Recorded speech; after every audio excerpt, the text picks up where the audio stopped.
నమస్కారం. శ్రీనిలయం కార్యక్రమానికి స్వాగతం.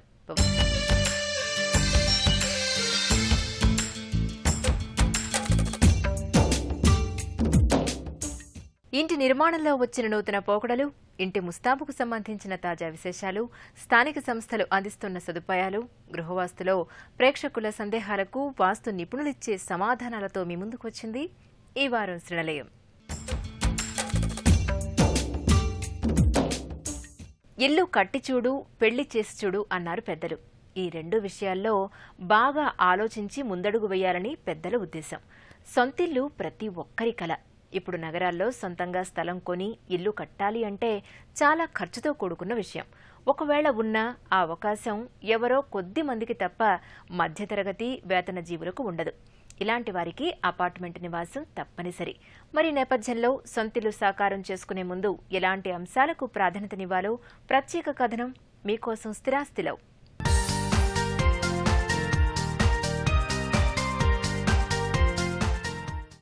తెలంగాణ, ఆంధ్రప్రదేశ్, తెలుగు రాష్ట్రాలు పెట్టుబడులను పెద్ద ఎత్తున ఆహ్వానిస్తున్నాయి.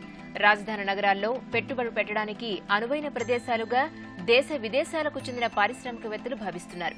ఇప్పుడు విదేశీ సంస్థలు అభివృద్ధి చెందుతున్న నగరాల్లో తమ సంస్థల ఏర్పాటు చేయడానికి ముందుకొస్తున్నాయి. స్థిరాస్తిపై పెట్టుబడి పెట్టేవారు భవిష్యత్తు అభివృద్ధికి అవకాశం ఉన్న ప్రాంతాలు గుర్తించి నిర్ణయానికి వస్తే మంచి ఫలితాలు ఉంటాయి. అలాగే ప్రభుత్వ ప్రకటనను కొనుగోలుదారులు గమనిస్తూ ఉండాలి. పట్టణ పరిసర ప్రాంతాల్లో చుట్టూ పలు పట్టణాలు రాబోతున్నాయి. వినోద కేంద్రాలు, యాత్రా ప్రదేశాలు, రవాణా కేంద్రాల సమీపంలో వృద్ధికి అవకాశం ఉన్నప్పటికీ ఉపాధి కల్పించే సంస్థలు పెద్ద ఎత్తున ఉన్న చోట కొన్ని రెట్లు అధికంగా వృద్ధి ఉంటుంది. అక్కడ స్థలాలు కొంటే విలువ పెరుగుతుంది.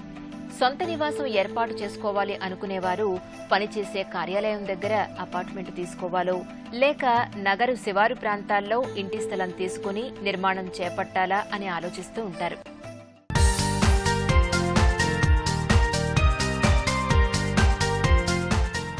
స్థిరాస్తిని సమకూర్చుకోవడం అంటే భవిష్యత్తులో తగినంత రాబడి అందుకోగలమనే ధీమా అందరికీ ఉంటుంది. మరి ఇంటి స్థలం కొనుగోలు చేసే ముందు ఎలాంటి అంశాలకు ప్రాధాన్యతనివ్వాలో ఇప్పుడు నిపుణుల మాటల్లో తెలుసుకుందాం. మనం ఇల్లు సెలెక్ట్ చేసేటప్పుడు ఆ ఇంటి దగ్గర మనకు స్కూల్ ఉందా, కాలేజెస్ ఉన్నాయా, హాస్పిటల్స్ ఉన్నాయా, మార్కెట్ ఉందా, సినిమా థియేటర్స్ ఉన్నాయా, railway station, bus stand, airport అంటే ఇటువంటి ఫెసిలిటీస్ ఉన్న చోటనే మనం ఒక ఇల్లు ప్లాన్ చేయడానికి ప్రయత్నిస్తాం.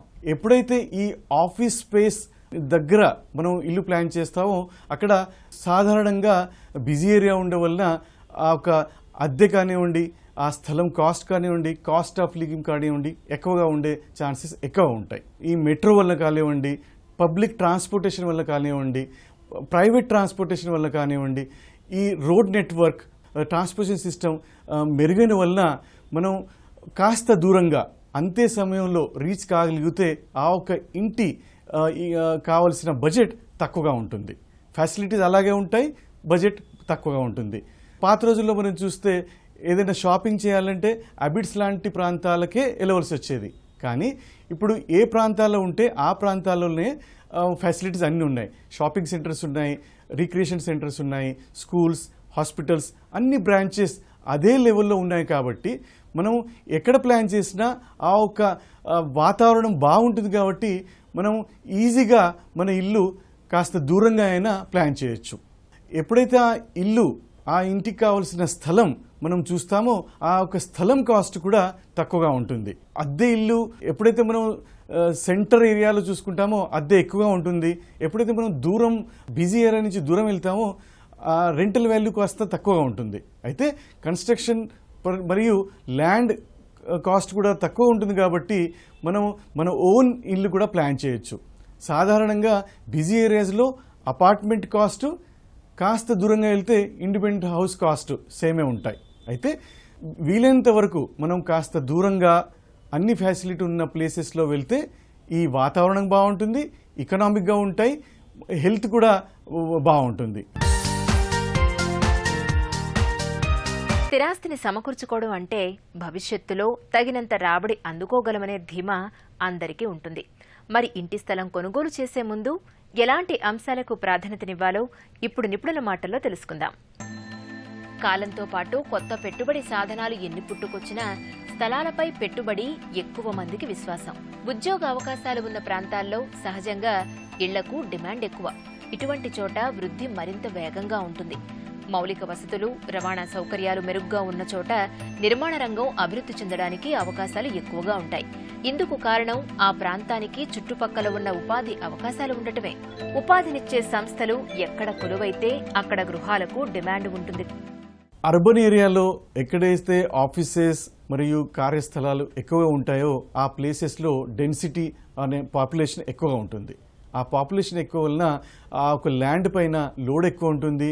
డ్రైనేజ్ సిస్టమ్ కానివ్వండి, వాటర్ సప్లై కానివ్వండి, ఎలక్ట్రికల్ సప్లై కానివ్వండి, కెపాసిటీ ఎక్కువ ఉంటుంది. కాబట్టి ప్రాబ్లమ్స్ వచ్చే ఛాన్సెస్ ఎక్కువ ఉంటాయి. అందుకే మనం కాస్త దూరంగా ప్లాన్ చేస్తే, ఒక డిస్టెన్స్లో ప్లాన్ చేస్తే అక్కడున్న డెన్సిటీ తక్కువ ఉంటుంది. కాబట్టి ట్రాఫిక్ ప్రాబ్లం అసలు ఉండదు. కాబట్టి ఈ వాతావరణం బాగుంటుంది. వాటర్ సప్లై, డ్రైనేజ్ సిస్టమ్ కూడా ప్లాన్ నీట్గా చేసుకోవచ్చు. అయితే ఈ యొక్క ఫ్యాసిలిటీస్ క్రియేట్ చేయడానికి ఇండిపెండెంట్గా కాకుండా కొంత గ్రూప్గా ఫార్మ్ అయ్యి కొంచెం పాకెట్ ఎన్విరాన్మెంట్ తయారు చేస్తే ఈ కాలంలో మనకి ఇండ్లు అఫోర్డబుల్ రేట్స్లో వస్తాయి. ఫ్యాసిలిటీస్ సేమ్ ఉంటాయి, అఫోర్డబుల్గా ఉంటుంది. ఇటువంటి క్లస్టర్స్, ఇటువంటి పాకెట్ ఎన్విరాన్మెంట్స్ క్రియేట్ చేయడానికి ఈ రోజుల్లో చాలా ఎక్కువ డిమాండ్ ఉంది. ప్రధాన నగరాల్లో సొంత ఇల్లు అంటే అపార్ట్మెంట్లోనే అందుబాటులో ఉంటాయి. ఇప్పటికే అభివృద్ధి చెందిన ప్రాంతాల్లో వ్యక్తిగత ఇల్లు కొనుగోలు చేయాలంటే కోట్ల రూపాయలను వెచ్చించాల్సి ఉంటుంది. కొనుగోలుదారుల బడ్జెట్లో రావాలి అంటే మాత్రం వారికున్న ఏకైక ఎంపిక నగర శివార్లలో వ్యక్తిగత గృహాల నిర్మాణం. ఇప్పటికిప్పుడు మౌలిక వస్తుల పరంగా, ముఖ్యంగా రవాణా పరంగా కొన్ని ఇబ్బందులు ఉన్నప్పటికీ భవిష్యత్తులో అభివృద్ధికి అవకాశం ఉంటుంది. మనం నివసించే ఇల్లు ఎంత కంఫర్ట్గా ఉన్నా, ఎంత ఇంటీరియర్స్ బాగున్నా, ఆ ఒక లొకేషన్ బాగున్నా మనకు కావాల్సింది సేఫ్టీ, ఇంకా సెక్యూరిటీ. అయితే ఈ మధ్యన ప్రతి జంక్షన్లో, ప్రతి ప్లేసెస్లో కెమెరాస్, సర్వీలెన్స్ బాగుంది. షీ టీమ్స్ పర్ఫెక్ట్గా వర్క్ చేస్తున్నాయి. కాబట్టి ఏ టైంలో అయినా ఎక్కడైనా 24 అవర్స్ మనం వెళ్ళొచ్చు. కాబట్టి ఈ యొక్క ఇల్లు కాస్త దూరంగా ఉన్నా పర్వాలేదు. అయితే ఈ యొక్క కమ్యూనిటీ డెవలప్ చేసేటప్పుడు ఆ కాలనీ సొసైటీ కూడా రెస్పాన్సిబిలిటీ తీసుకొని ఆ ఒక సెక్యూరిటీ కోఆపరేటివ్గా బాగా చేస్తే ఎటువంటి సమస్యలు మనకు రావు. డే అయినా నైట్ అయినా ఈ థెఫ్ట్ కానివ్వండి, స్నాచింగ్స్ కానివ్వండి, అటువంటి జరగడానికి అవకాశం అసలు ఉండదు. ఈ సెక్యూరిటీ ప్రాబ్లం అసలు రాదు. ఇళ్లు, ఇళ్ల స్థలాలు, అపార్ట్మెంటు కొనే ముందు ముఖ్యంగా వాస్తును పరిశీలిస్తూ ఉంటారు. ఈరోజు గృహవాస్తులో ప్రేక్షకులు అడిగిన సందేహాలకు వాస్తు నిపుణులిచ్చే సమాధానాలు తెలుసుకుందాం.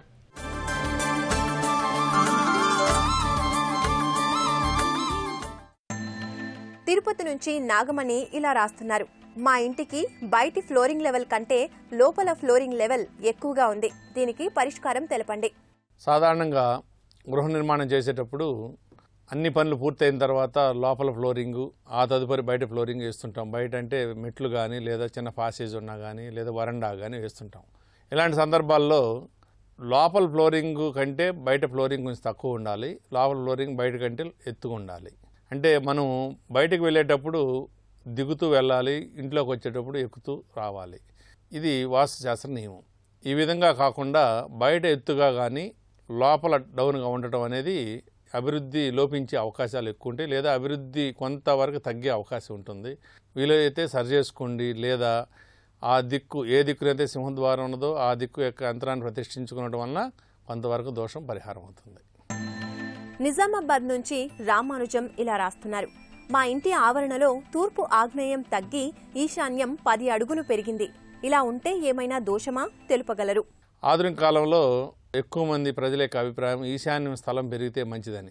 ఈశాన్యం స్థలము 300 గజాలకు 2 అంగుళాలు, 500 గజాలకు 4 అంగుళాలు, 1000 గజాలకు ఒక 6 అంగుళాలు పెరుగుట మాత్రమే ఉత్తమం. అట్లు కాకుండా ఏ 10 అడుగులో 15 అడుగులో పెరిగి ఉండటం వలన ఆగ్నేయం తగ్గుతుంది, వాయువం తగ్గుతుంది. వీటి యొక్క దోషాలను కూడా మనం అనుభవించాల్సి వస్తుంది. కాబట్టి ఈ స్థలాన్ని చక్కగా దీర్ఘచతురస్రాకారము లేదా చతురస్రాకార రూపంలో సరి చేసుకుని ఈశాన్య భాగంలో ఒక 2 లేదా 3 అంగుళాలు పెరిగేటట్టు చూసుకుని ప్రహరీ గోడ నిర్మించుకోవడం వలన మీ ఇంటి యొక్క దోషం పరిహారం అవుతుంది. హైదరాబాద్ నుంచి రాము తన ప్రశ్నని ఇలా రాస్తున్నారు. నిర్మాణం చేసిన అపార్ట్మెంటు స్థలం త్రిభుజాకారంలో ఉంది. ఇందులో మేము ఫ్లాట్ కొనుగోలు చేయాలనుకుంటున్నాం. చేయవచ్చునా తెలుపగలరు? స్థల ప్రభావం వల్ల ఎక్కువ అపార్ట్మెంట్స్ నిర్మిస్తున్నారు. ఆ అపార్ట్మెంట్స్లో మనం ఫ్లాట్ నిర్మించుకునే సందర్భాల్లో మొట్టమొదటి చూసుకోవాల్సింది అపార్ట్మెంట్ నిర్మించిన స్థలం ఏ ఆకారంలో ఉన్నది కూడా చూసుకోవాలి. దాని యొక్క ప్రభావం మనపైన పడే అవకాశం ఉంటుంది. కాబట్టి వీలంతవరకు అపార్ట్మెంట్ యొక్క స్థలము కూడా చతురస్రము లేదా దీర్ఘచతురస్ర ఆకారంలో ఉండటం ఉత్తమం. అట్లు కాకుండా త్రిభుజాకార స్థలంలో నిర్మిస్తే ఆ అపార్ట్మెంట్లో ఉన్నప్పుడు మనకు అభివృద్ధి లోపించే అవకాశం ఉంటుంది. కాబట్టి మీరు స్థలంలో నిర్మించిన అపార్ట్మెంట్లో ఫ్లాట్ తీసుకోకపోవడమే ఉత్తమం. విజయవాడ నుంచి లక్ష్మి ఇలా రాస్తున్నారు. మా అపార్ట్మెంట్లో తూర్పు వైపు 3 ఫ్లాట్లు, పడమర వైపు 3 ఫ్లాట్లు ఉన్నవి. మధ్యలో కారిడార్ ఉంది. మధ్యలో ఉన్న ఫ్లాట్ కొనుగోలు చేయొచ్చా తెలపండి. వాస్తు ప్రకారం అంతరంగా బెడ్రూమ్లు కానీ లేదా కిచెన్ సరిగా ఉన్నా కానీ ఒక ఫ్లాట్కి మధ్యలో ఉన్న ఫ్లాట్లో నివసించే వారి యొక్క మనస్తత్వం విభిన్నంగా ఉండే అవకాశం ఉన్నది. వారు కొంత యజమాని లేదా యజమానురాలు లేదా వారి యొక్క సంతానం కొంత మానసిక ఒత్తిడి గురే అవకాశం ఉంటుంది. కొంత ఆర్థికపరమైన సమస్యలు వచ్చే అవకాశం ఉంటుంది. కాబట్టి వీలైనంతవరకు అవాయిడ్ చేయండి. కుదరని పక్షంలో అన్ని దిక్కులకు యంత్రాలను ప్రతిష్ఠించుకొని ఈశాన్యంలో మత్స్యంత్రాలను ప్రతిష్ఠించుకునడం వలన ధ్యానం లాంటి క్రియను ప్రతిరోజు నిర్వర్తించుకోవడం వలన కూడా కొంతవరకు దోషం పరిహారం అవుతుంది. నగరాల్లో రోజురోజుకు పచ్చదనం కరువవుతోంది. ఎటు చూసినా కాలుష్య భూతం జనాన్ని భయపెడుతోంది. పచ్చదనం కోసం పరితపించేవారున్నా మొక్కలు నాటేందుకు అనువైన పరిస్థితులు, స్థలం లేక చాలామంది వెనుకంజ వేస్తూ ఉంటారు. కానీ ఈ పర్యావరణ పరిరక్షకుడు ఇంటి పైకప్పుపై ఉన్న స్థలంలో వందలాది మొక్కలను పెంచుతున్నాడు. అంతేకాదు ఇంట్లోకి కావలసిన కూరగాయలు సైతం స్వతహాగా పండించుకుంటున్నాడు. పచ్చదనాన్ని, పక్షులను పరిరక్షిస్తూ ఆదర్శంగా నిలుస్తున్నాడు.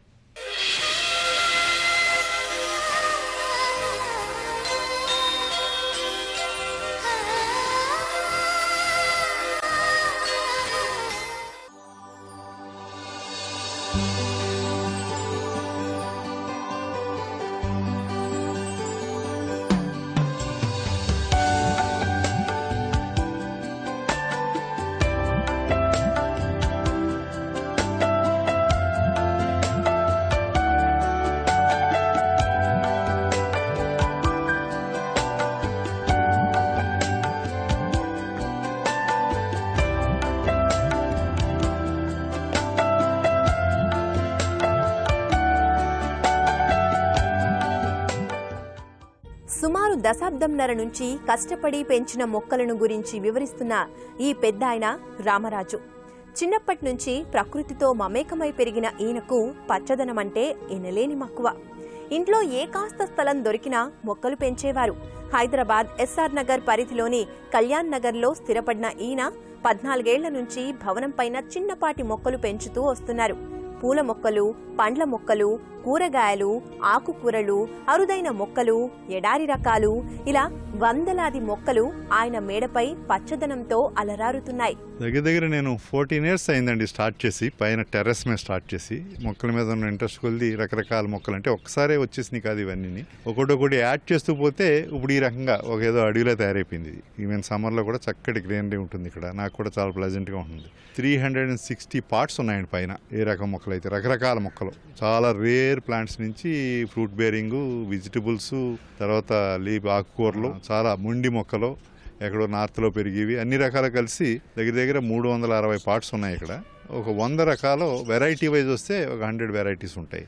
తర్వాత వెజిటబుల్స్ అంటే నాకు క్రేపరు, పాదులు పాకి, ఇవన్నీ కూడా గుమ్మిడి, ఆనబ, దోస, పొట్ల, తర్వాత కాకర, తర్వాత ఇది మన దొండ, ఇలాంటివన్నీ ఉన్నాయి. చిక్కుడు కూడా మొక్క చిక్కుడు ఉన్నాయి. అంటే వెజిటబుల్స్ చాలా వరకు నాకు సరిపోతాయి ఇక్కడ. అలాగే ఆకుకూరలో తోటకూర, గోంగూర, కొత్తిమీర, పుదీనా, పాలకూర, బచ్చల కూర, ఇవన్నీ కూడా ఈ ఆకుకూరలు ఏవి కావాలన్నా నేను ఎప్పుడు పైకి వచ్చి తీసుకుంటూ ఉంటాను. అంటే ఈ కరివేపాకు ఎప్పుడు మేము కొనదలేదు, ఇక్కడి నుంచే తీసుకెళ్తాం. తర్వాత ములగ కూడా చాలా చక్కగా కాస్తుంది, కాళ్ళలో విపరీతంగా కాస్తాయి నా దగ్గర. ములక్కాళ్ళు కూడా మేము ఇక్కడి నుంచి కోసుకుంటాం. అంటే ఇక్కడ మేము 5 ఫ్యామిలీస్ ఉంటున్నాం ఇక్కడ. మాతో పాటు వాళ్ళకు కూడా మేము ఇస్తూ ఉంటాం. చాలా వండర్ఫుల్ టేస్ట్ ఉంటుంది. పలు రకాల పూల మొక్కలు సైతం ఇక్కడ కనువిందు చేస్తున్నాయి. అరుదైన మొక్కల్లో రుద్రాక్ష, పచ్చ కర్పూరం, కర్పూర తులసి, ఏకబిల్వం, మహాబిల్వం, మొగలి, వెల్వెట్ యాపిల్ ఉన్నాయి. పండ్ల మొక్కల్లో చెర్రీ, పనస, బత్తాయి, మేడి ఉండగా ఎడారి మొక్కల్లో బ్రహ్మజముడు తదితర 7-8 రకాలు ఉన్నాయి. చెరకు గడలు, రావి, మర్రి, జువ్వి, మరుగుజ్జు వృక్షాలు ఆకట్టుకుంటున్నాయి.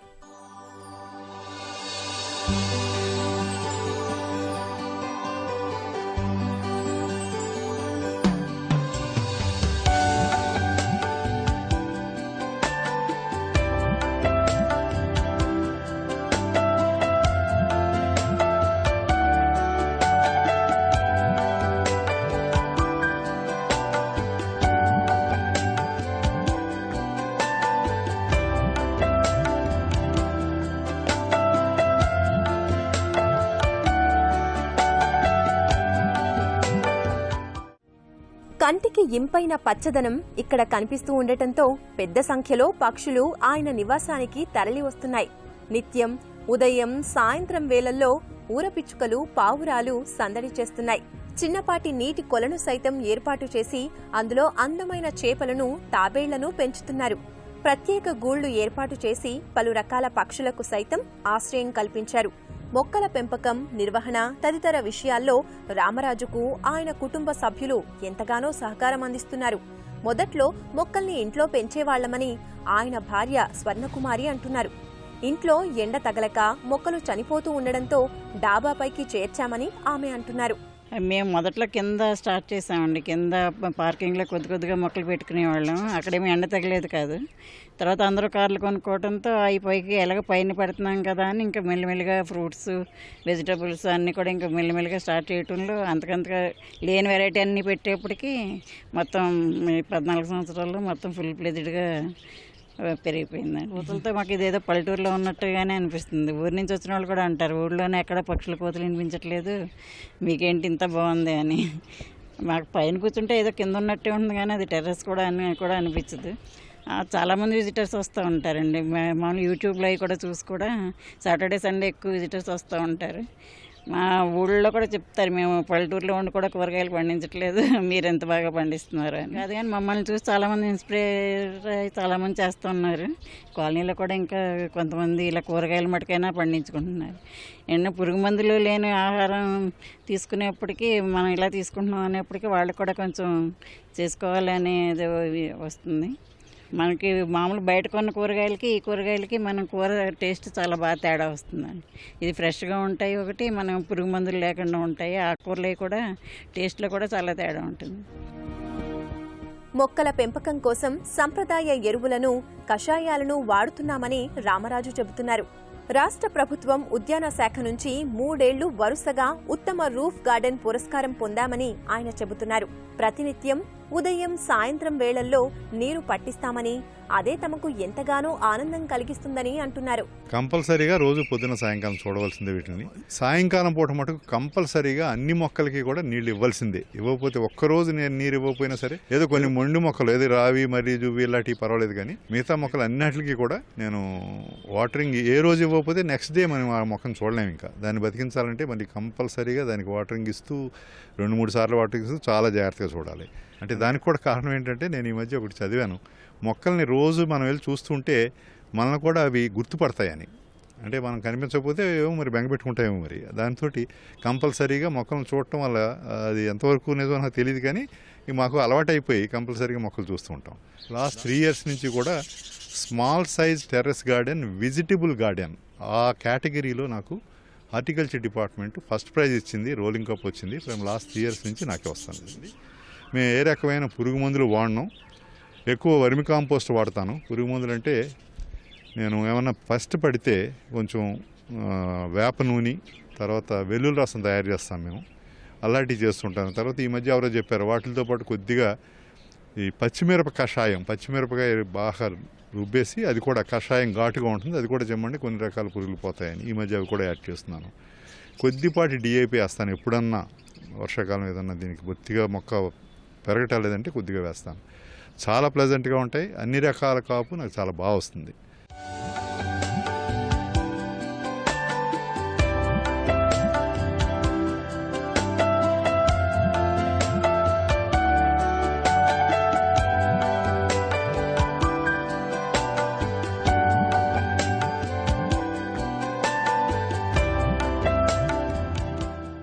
ఈ కార్యక్రమానికి సంబంధించిన అభిప్రాయాలు, సందేహాలు మాకు తెలియచేయండి. మా చిరునామా శ్రీనిలయం, ఈటీవీ, రామోజీ ఫిల్మ్ సిటీ, హైదరాబాద్ 501-512. మా ఇమెయిల్ అడ్రస్ srinilaya@etv.co.in. వచ్చే వారం శ్రీనిలయంలో మరికొన్ని తాజా అంశాలతో మళ్ళీ కలుద్దాం. అంతవరకు సెలవు. నమస్తే.